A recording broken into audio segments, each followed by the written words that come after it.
Hello and welcome to our first Family Fridays webinar series.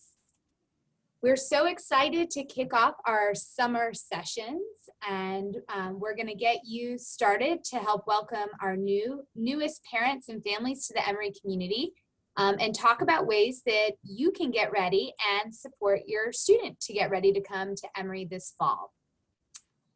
So we're going to jump right in. My name is Sherry Obrentz. I'm an Associate Dean in the Office for Undergraduate Education or Academic Affairs in Emory College of Arts and Sciences. And I am joined by our co-host, Bridget Reardon, who's a Senior Vice President in Campus Life. And together we will be your hosts for this entire Family Friday webinar series. So Bridget, do you want to say a quick hello to our audience today? Yep, thank you, Sherry.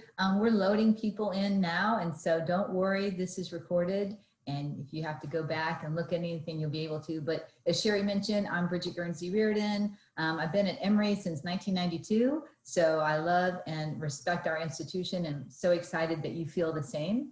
And we will be working with you. I work with family programs, and so if you're on the family portal, I work with that, and we also will be seeing you. Sherry and I talked about how we'll be seeing you all when you move your children in and family weekend. So we're excited to get going today. Sherry and I work closely together. The Office of Undergraduate Education has a great new student program staff and plans for you. So we're happy to talk to you and welcome you today. And just a little bit of housekeeping too. Please feel free to use the question and answer function in this webinar. We are joined behind the scenes by our Director of Orientation, Jill Camphor, and our Assistant Director of Orientation, Pahala Willich. So they're helping make all of this magic happen and will be with us throughout the summer as well. Bridget and I are so excited that this is the third summer that we are conducting these family series, this webinar series, and we really expanded our topics this year. So thrilled to be able to share information with you so that you feel really comfortable and knowledgeable about all the things that you'll get to experience and your students will get to experience at Emory. So we wanted to kick this off by really setting the stage for what the Family Fridays webinar series is all about. We really want to help set expectations for what your students are doing this summer and where you can support them along the way. A lot of what Bridget and I share is knowledge about conversations we hope that you're having with your students before you send them off to college. Questions and answers about how often you're going to communicate, or if and how or when you're going to pay bills, or if you're concerned about your student for any reason, how you contact the university. So we're going to go through lots of those topics. This is a huge transition time for college students. We know that this is where your 18 and 19-year-olds are going to begin to take the reins for their own academic experiences and their co-curricular and their extracurricular. Many of them probably were doing that in high school, but we know we're coming off of a year where everything was just turned on its head. So again, a lot of what we're doing is sharing our experiences. We've both been at Emory for such a long time, so giving you tools and questions that you can ask your students along the way, so that you both feel comfortable as soon as they begin their academic journey in the fall. Bridget, anything you want to add before we jump into today's content? Yeah, like Sherry says, Sherry is and her staff are like a walking encyclopedia of the university, but we want to help you become your own encyclopedia, so that what we're trying to do is help you get resources that we say you can nudge your student and help your student learn. It's all a transition of how they're going from high school to now college and becoming more independent and doing things on their own. So that's what we're trying to do for you. Great. So we've just launched a quick little poll too. I know that we can't see all of you the way that you can see us, but would love to know where you're joining us from. So just two quick questions about where you're joining us from and if this is your first experience transitioning a child or family member to college. So we'll give you a moment to do that as we introduce our topics for today.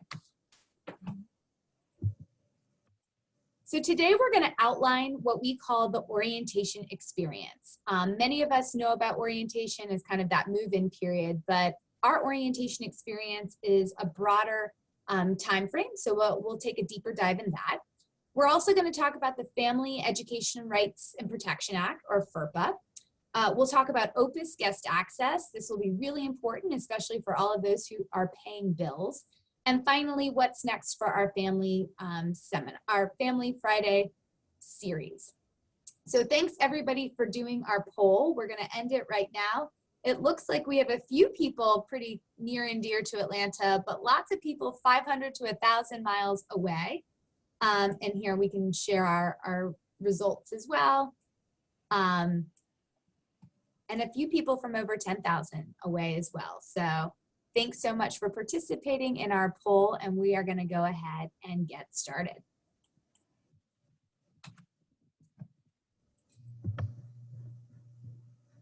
So the orientation experience, as I just mentioned, is a period of time from when your students have deposited, so just in the last few months, or for all of you early decision folks out there, as long ago as December, through the end of the entire first semester.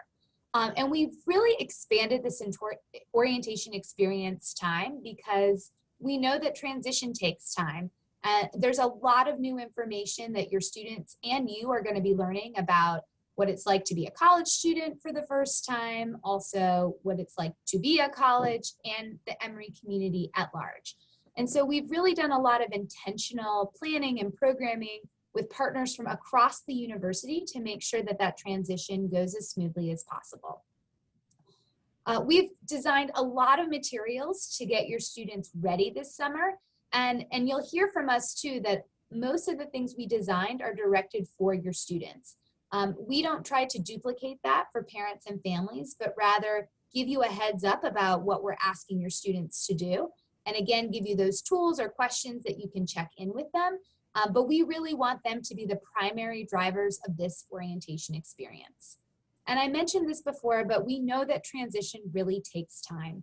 And sometimes what you need to know and when you need to know it depends on the situation that you're in. And so we've spent a lot of intentional time thinking about when your students need to know certain things, when we need to reiterate points or bring things up again, and really teaching them how to search for those resources and opportunities, knowing that there's no way to memorize it. I might be a walking encyclopedia and I still have to look things up and ask colleagues and friends across campus as well. So this whole orientation experience really kicks off this summer, but we expect by the time that your students return home for winter break that they are fully integrated into the Emory community. One of my suggestions is to actually bookmark the new student programs website so that you can go to it often. It is a wealth of information. It'll be updated regularly. And like Sherry said, the orientation experience is a transition. It takes a long time, but you'll want to get access to that as often as possible. Awesome. So we're going to jump right in talking about FERPA, which is the Family Educational Rights and Privacy Act of 1974. To start off, it's an acronym. If you haven't been introduced to at least Emory, we like to have acronyms for so many things. This is actually a government acronym, but really it's a law that's been in place since the 70s that makes sure that everybody understands that students' educational records are their own once they turn 18. It's really important to notice this transition because as parents and family members, you've been the primary kind of contact and owner of a lot of these records, and some of your students might not yet be 18 when they come to campus. But as soon as they turn 18, their educational records are their own. And so kind of wrapping your head around that, we'll let everybody take a second for that to sink in. Obviously, we know that parents and family members might need to know or want to know additional information about their students. And so in order to do that, we're going to talk about some consent forms that your student will have to initiate and fill out. Sorry, parents, you can't do this on your own, which will give the university a little bit more access beyond what is just available to all about your student records. So each student attending classes at Emory has these rights regardless of their age. Again, this is a transition from parents from high school. FERPA gives students the right to inspect their own educational records. And so if they wanted to ask about anything about themselves, they have access to all of those records. And we're going to talk a little bit more about the consent form that they can fill out in just a moment. So for now, all parents and family members already have access to some basic information where no consent form is required. First, whether or not students are enrolled, that's open access information, their address on campus and a telephone number. Those things are basic information that people will have access to. The academic information, what school they're starting or division, for example, all of your students are starting in Emory College of Arts and Sciences, that's open. Eventually, if some of them go to the business school or the School of Nursing, that would be included in that access information. The dates of enrollment, full-time or part-time status, degrees that they've earned in a major area of concentration. Also, open access will include academic honors or other merit awards, and then participation in officially recognized activities and sports. What's not included until your student actually signs a consent form is information about or related to their academic life at Emory. So we're going to take a little bit of a deeper dive into these 4 boxes and what they mean. The academic life of Emory means whether or not they're attending classes, their progress or their grades in a particular class. If we've received any additional information about using tutoring services or academic support services. So anything about their day-to-day academic life. If you want to call and ask whether or not your student is accessing their emails or going to tutoring services, your student will actually have to sign a consent form for us to release any of that information. The second here is the general advisory letters based on academic performance. You can assume that if your student is doing well and promoting and not on academic probation, no news is good news. But if there are any issues, if a student ends up with a warning, meaning they haven't gotten enough credits yet, or on academic probation that their GPA is below the standard that we expect, our primary goal is to notify the student. And in order for parents to have access to those warnings or performance kind of notifications, your student would have to sign a consent form as well. The authorization for the Dean of Emory College of Arts and Sciences or representatives, such as myself, to discuss academic performance is also tied to this consent form. And students actually have to individually list parents' names. And so if both parents or multiple family members want to be listed on that form, that's absolutely okay. But if only one parent or family member is listed, those would be the only authorized people in which the university members could speak with. And then copy of any notification regarding that probation or exclusion. Sometimes if students are not making progress over the course of multiple semesters, we ask them to take some time off. All of those notifications would need a consent form. So in practicality, what this means is you can start having the conversations with your students now. If you feel like there's something going on and you would like to call someone like me in the dean's office or anybody else on the academic side, your student would need to fill out this consent form ahead of time so that we could share that information. The way that I have typically worked with this with colleagues as well is I always like having students part of the conversation. So if parents reach out to me and I don't have consent, that's something that I would reach out to a student and say, hey, your parents are asking, you know, would you like to sign the consent? Would you like to have a meeting, the 3 of us together? It helps to keep everybody on the same page. Know that your student can turn consent on or off at any time. So we've asked your students to consider this consent form and submit it by the first day of classes, which is August 25th. But if circumstances change or they want to change the access that you have, they can complete that form or change that form at any time. Bridget, is there anything else that you want to add kind of about consent forms and why parents might call and what our limitations have been in communicating with them? Yeah, you summarized it really well, Sherry. We don't want things to be too confusing, but we also have a family portal. And at some point, there is also access that you could see some of the grades through that. That's a different electronic form that you would do, but it is FERPA protected also. So your child would not have to give you access unless you wanted it. But these are the type of things you want to talk about with your student over the summer. You have the next few months to do that. And you can talk about the pros and cons and figure that out. And things evolve. Sometimes students are okay with you seeing some of their information, but not others. So I think it's just a balancing point between parent and student. And I'll reiterate this again. On the slide, it says your student may complete a FERPA consent form. So your student will get directions on their summer checklist about where to find this form and how to fill that out. It is password protected, and so your student has to initiate this. And as much as we love parents to say, oh, I'll just do this for my student, this absolutely has to be student driven. And so we are not giving you the link to this because your student has the link to. So this is one of the ways that we want to encourage you to have these open dialogues with your students now.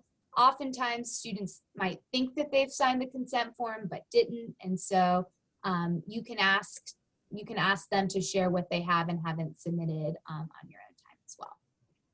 And you as a parent, you know your student well. You might have multiple children and they might be a little different. And sometimes the student will say, I've got that, I've got that. It doesn't hurt to double check, but it is theirs to do. So that's what we're transitioning to them, to be that independent person. And we know that that takes time too. So you won't be checking in on them, I bet, senior year like you will first year. So just make sure that you say to them that you want to learn about this too, because this is a new experience for you as an Emory parent. So show them that it's not about getting in their business too much, but you're trying to learn too. Awesome, great. And there was a question in the chat about addressing forms for students who are under 17. There are no additional forms at this time. And actually, I think I misspoke. FERPA, once students become college students, applies to them at any time. We don't have any additional forms for consent for students who are under 17. We just know that some parents have access to additional information until they turn 18 without their students kind of being in charge as well. I will say that parents sometimes want to call and share information with us, and that is absolutely okay at any time. And so you as the parent or family member can always call our offices or Bridget to let us know about something that's going on. That's always an open door policy. It's just what we can share back with you could be limited. And I know that we've all worked with so many parents and families over the years that even if we can't give detailed information about your student without consent, we can always talk in generalities. We can talk about support services available. We can follow up with students directly as well. So know that we have access to all those things, even if sometimes parents and families don't have access to them from the get-go. And Sherry, I want us to acknowledge Jill and Paula. You might see their boxes here on the screen. Jill and Paula make up our new student program staff, and they are terrific. They are answering questions if you have any questions in the Q&A, and they're taking care of our technical needs. So welcome to Jill and Paula, who you'll see a lot of when you come in August, but right now they're just boxes on the screen helping make this happen. And I did just see that there was a question about Oxford move-in on here as well. Bridget and I are representing the Atlanta campus. So the materials that we're going through really apply to Atlanta for now. Some of this will absolutely overlap, so FERPA consent forms and things like that.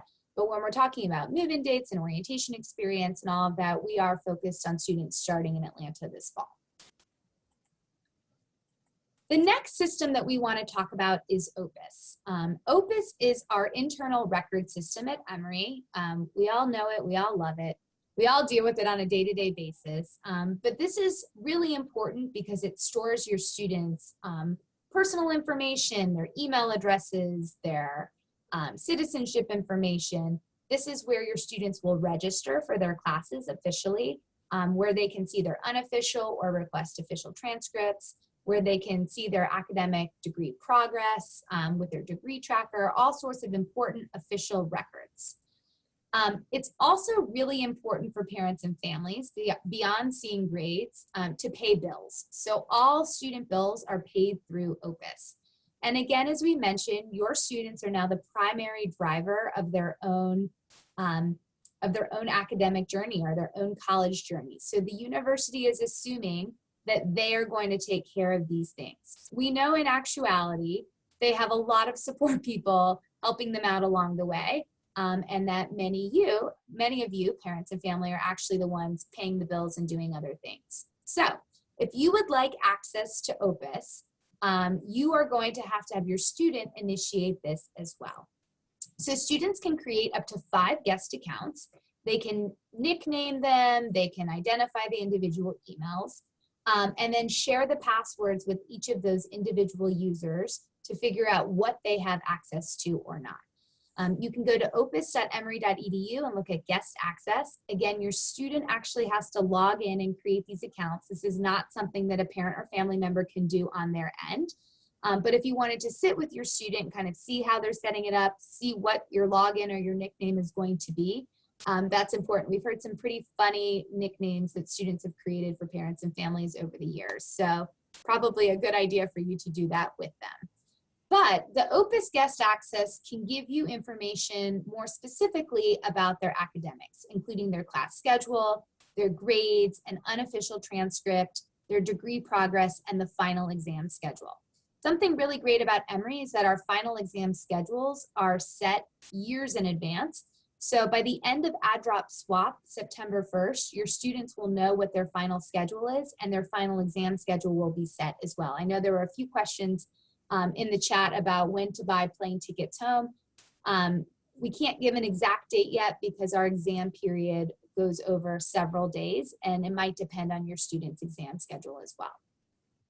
And we'll add to that too, Sherry, that you will find that out once your students see the syllabus for each of their classes. Absolutely, within that first week of classes too. You may have that by September, early September. Make sure their class schedule is finalized, because they don't think they're going to drop her out of class, but they might. So that is one issue that you need to take care of with them. And then Sherry, I want to add too on the personal portfolio. One thing we really want you to check on with your student is who they put for an emergency contact.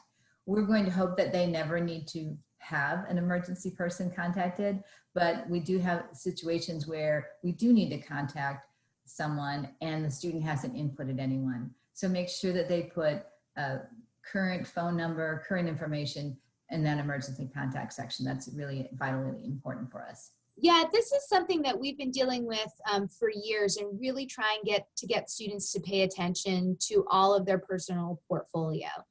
Opus gets originally loaded from their college application, and so sometimes it's their high school email address that they put in, or a cell phone number, or a home phone number where people might have moved. So it's really, really important that students are checking their own information. We've been sending your students probably 2 or 3 reminders already that they need to have a personal email updated. If they have a new cell phone number, that they need to update that as well. And you probably want to check to make sure that your contact information is put into the system correctly also, because things could have changed since they applied to Emory. Go ahead. Let's mention, Opus stands for Online Pathway for University Students, right, Sherry? I think so. Online, yeah, I know it's Online Pathway. Sometimes I want to say for University Success, but I think it's University Students. So it'll help you remember it that way. It's an online pathway, and it is a great pathway. Yeah. Other things that the personal portfolio will include are tiles with to-do lists and holds. And that's really important. The to-dos will mostly be around things like immunizations, but holds are super important to pay attention to, because students are not logging into Opus a ton on a daily basis. They usually log into Opus when they're registering. And so if there are any kind of holds on the account, then students need to make sure that they're following up on what those holds are and getting those resolved before their registration period. The great thing about the holds in the system is that once you click on it, it tells you who put the hold on and how to resolve the hold. I know sometimes students see a hold and panic and just go, maybe if I close out of the system, it'll go away. It will not. So we really want to help train students and you, if you have access to those holds, to click on them and really see where the source of the hold is coming from.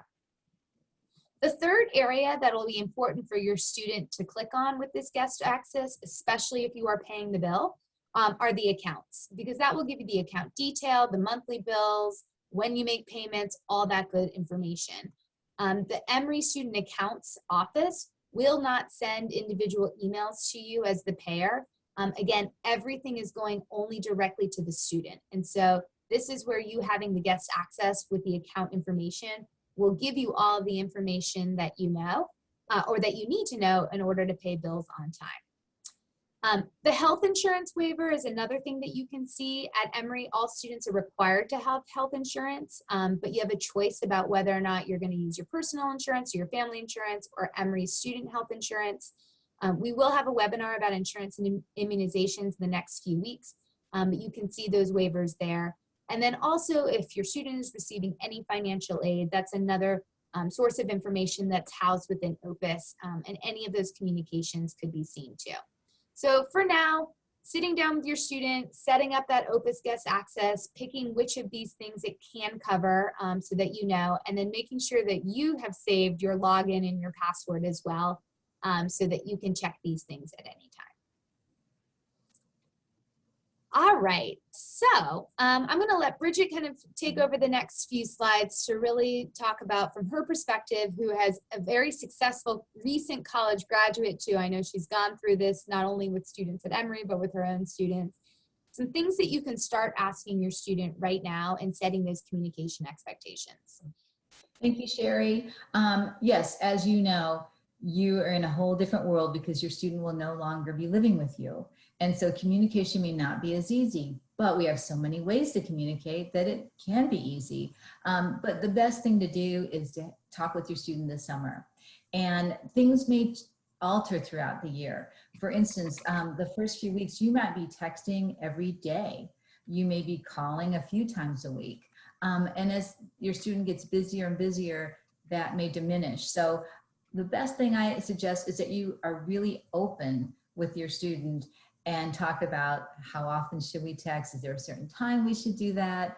The difference in what any of you who went to college or were even when you were younger, one of my colleagues has called the cell phone the world's longest umbilical cord, because it does keep our children connected to us. And that's great. And that can also be a time when we have to say, okay, you need to try to solve some of your problems because I, as a parent, cannot solve everything. So one piece of advice I want to give to y'all is to say to your student, because they will call with issues, they will say, my roommate is just such a mess, or my roommate is staying up too late, or my professor is so hard. And then it's great to be that listener. And then it's great to turn it around and say, well, what do you want to do about that? How do you want to handle that? And just help your student critically think. Those are the things about socialization and getting the communications together. And then there's also the more, I would say, tactical information, like what about access to your grades? If you don't give me Opus access, how am I going to pay your bill? How am I going to help you do that? You know, how are we going to navigate this new relationship as parent and child? But they are growing college students, and we are helping them mature and make those independent decisions. So it is hard as a parent. And Sherry mentioned, I have a daughter who graduated 2 years ago. She did not go to Emory undergrad, but she did study abroad and global internship through Emory. So I got to be an Emory parent a couple summers in a row. And it was fascinating to watch her grow as an adult and navigate study abroad and navigate experiences with our great Emory professors and other Emory students. And I got to see how, first of all, how terrific Emory is, and also how the maturation process of my own child. So you will be seeing that too. And I think it's also very important to talk to your student about, is it ever okay for me to call the school? Our expectations are that you don't, unless it's an emergency or unless it's something serious, that we hope that your student is the one that gets those access points. We'll show later on in this, you can always email me at family@emory.edu. I'm happy to navigate situations with families, but we're trying to help your student be the one to take hold of their college career and make those decisions, and of course consult you, because you are the most important persons in their lives. You're the ones that have navigated with them throughout this process to get to college. So you are still an important person, and you will still be, believe me, throughout their college career. However, they are going to need to find resources and find out how to solve issues on their own. So start these conversations, start having them now. Another tip is that sometimes I found having conversations in the car can be very helpful because you're not looking at one another. It doesn't seem as serious, and you can just kind of do a stream of consciousness. So again, you know your children the best, you know how they react to these type of conversations, but don't be afraid to have them. We will be talking more about this, and we will have a session at some point about some of the difficult conversations you need to have with your children, but start asking them now, and it'll be a great conversation to have. I'll also say, I talk to parents a lot as well, or I have over the last 16 or so years. And it's always an interesting conversation when a parent says, please don't tell my student that I called. And so I'm going to ask, please don't be that parent. I will always respond by saying it's a little bit awkward when the dean or the vice president of campus life emails your student out of the blue just because. It's much better to say, hey, your parent called and was concerned, let's talk about these things. Or parents will say, I promise I'm not a helicopter parent, but we always know where that ends. And as I mentioned before, it is okay to share the concerns with us, but we really, really want your students to be the primary drivers of what happens after the concern. We want them to be really involved in that process, and for you to be the support for them and not the one figuring it all out for them.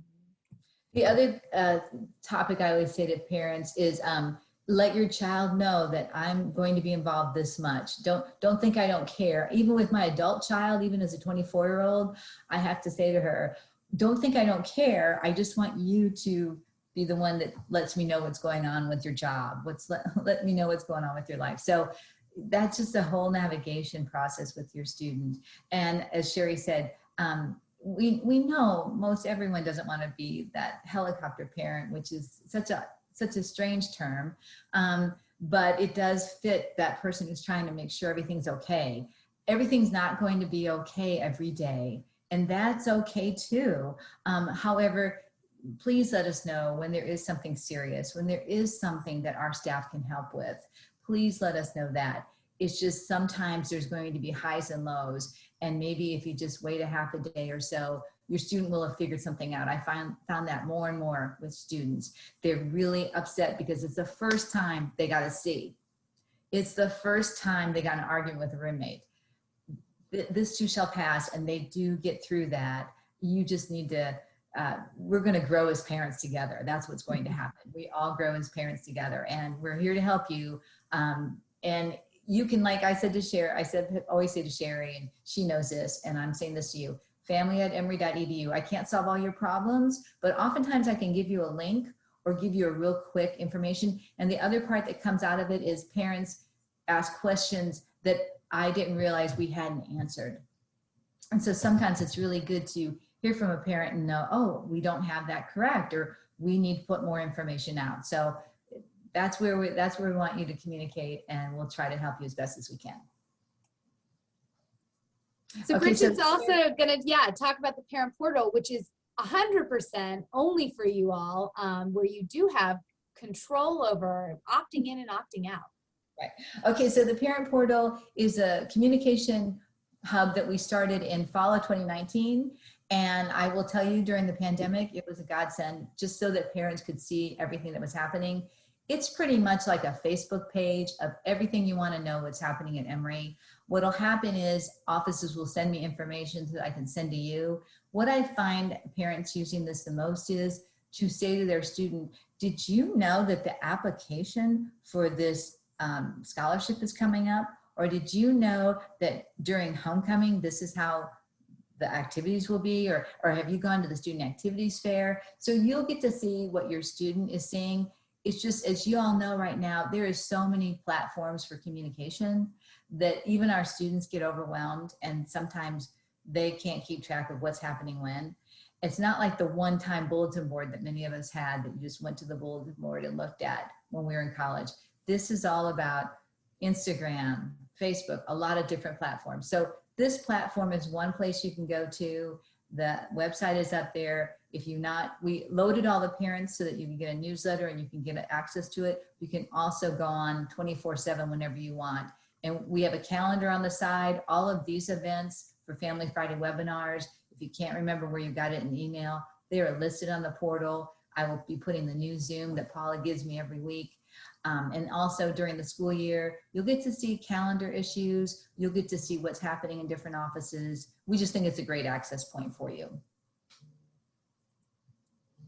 So some additional information that you have access to right now, if you haven't already bookmarked this site, Bridget mentioned it earlier, college.emory.edu/orientation is where we house all the materials and resources for your students directly. But we have a parent and family section as well. And so two resources that you have access to that we really want to highlight, and we'll answer some of the questions in the chat as well, are the first year reference pages and the new student checklist. So the first year reference pages is our attempt to kind of filter through hundreds and hundreds of Emory websites and get you quick access to information that you need to know right now. So we have Emory Lingo, we have information about registration and housing and dining and some of our policies. It's a searchable PDF, so you can Control F, all of the links are hyperlinked in there as well. If there are things that you find interesting, you could probably bookmark those websites as well, but you'll have access to this PDF. So I would download it or just save it, or at least save our orientation website. The other thing is our first year student checklist. We released that on May 12th to your students, and it outlines all of the things that are mandatory for students to complete before they arrive on campus. It also on the final page has a 2021-2022 quick dates reference. So it includes things like our move-in periods, it includes the fall break dates, it includes Thanksgiving holiday, and when the residence halls close in the fall and then reopen in the spring. So I know everybody has a lot of questions about move-in dates. It really depends on your student and kind of if they're coming for a pre-orientation program or regular move-in. So we will have lots more information about move-in this summer. Fall break, our university, our residence halls and our dining stay open. Probably a quarter of our first year students go somewhere on campus. Some go home, some go somewhere in driving distance, but many end up staying on campus too. So that's absolutely okay. There will be food, there will be some programming happening then. The residence halls also do stay open over Thanksgiving. Fewer students stay on campus for that break, so I think that's a really great opportunity for many students at least to leave campus. But if they can't, if they need to stay on, that's absolutely okay. When students have to actually vacate their residence halls is at the end of the fall semester when we close for the winter recess. And those dates are going to, there's a final date that they have to move out by, but they could come home earlier if their finals are done. Again, you won't know those dates of their exact final exam schedule until they have all of their syllabi for the fall semester. So you can make maybe, I would say, a changeable ticket right now for the final date of when the residence halls close, but they might be able to come home a little bit earlier. So check those out. The first year student checklist has lots of great information. There are a ton of deadlines coming up. July 1, that's a really big date, things like immunization and insurance and Emory card photos, but you have access to this too. And this is another great opportunity, not for you to do all the work, but to start asking your students, where are they with their Emory essentials? Have they collected the information that they need? Or if they need help getting certain things from you, now is a great time to look over that first year student checklist too. As Sherry mentioned, we as families are planners, and so we do get the calendar questions. We understand that completely. And just so you know, what someone asked if after December 2021, there'd be more calendars listed. I'm on the calendar committee for the university, and we just put a lot of things on hold because of the pandemic. However, things should be coming back up because we'd approved calendars for the next couple of years. So keep a watch on some of those websites, and because we know you like to plan. And I want to put in a plug for Family Weekend, which is October 22nd to the 24th.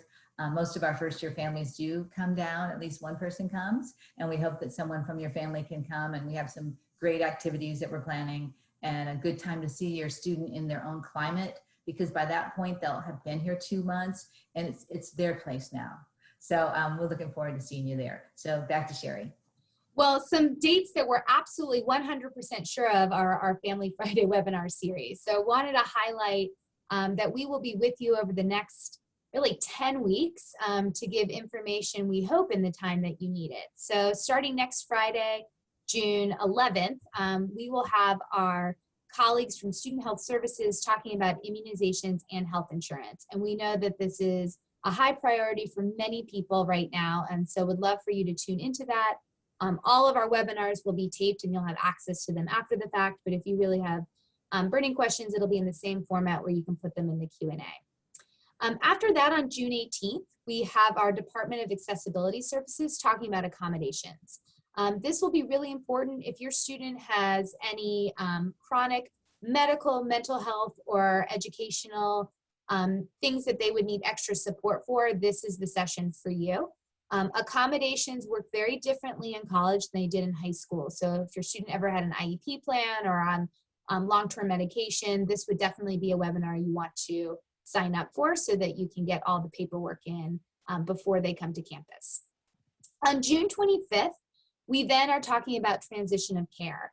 And we mean this really broadly, but we have additional members of student health, counseling and psychological services, and psychiatry.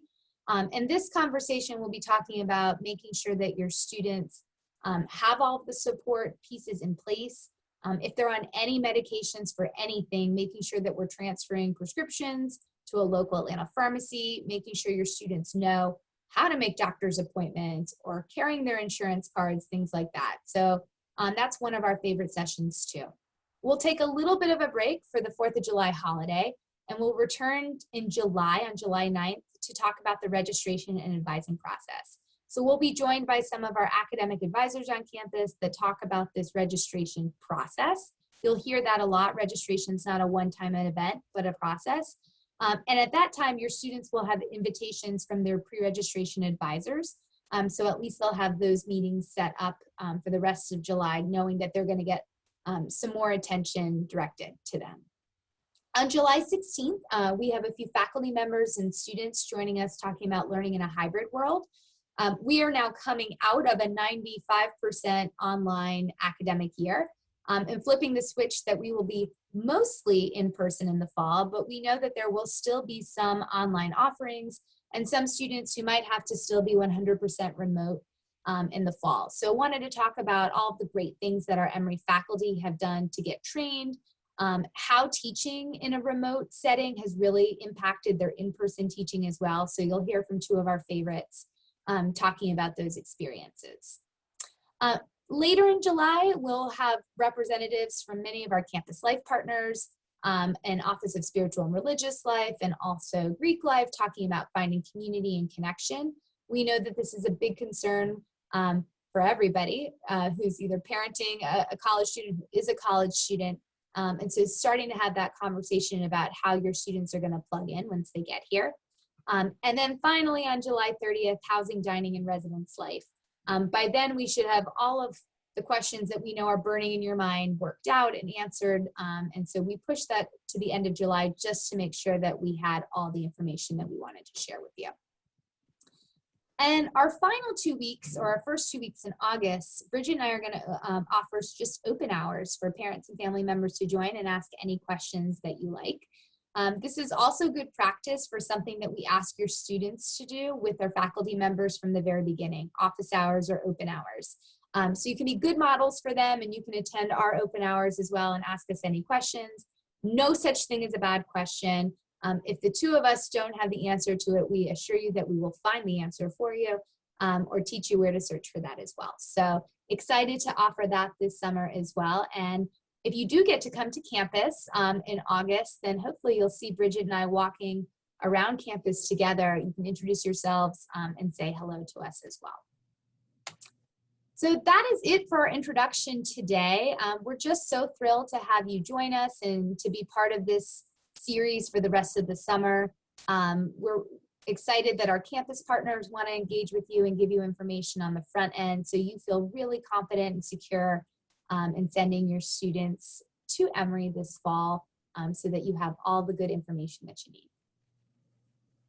Thank you, everybody. It's been a pleasure. As you could tell, Sherry and her staff and I all work together within campus life in the university and Office of Undergraduate Education.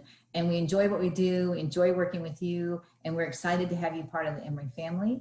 and we'll look forward to seeing you in just a few months.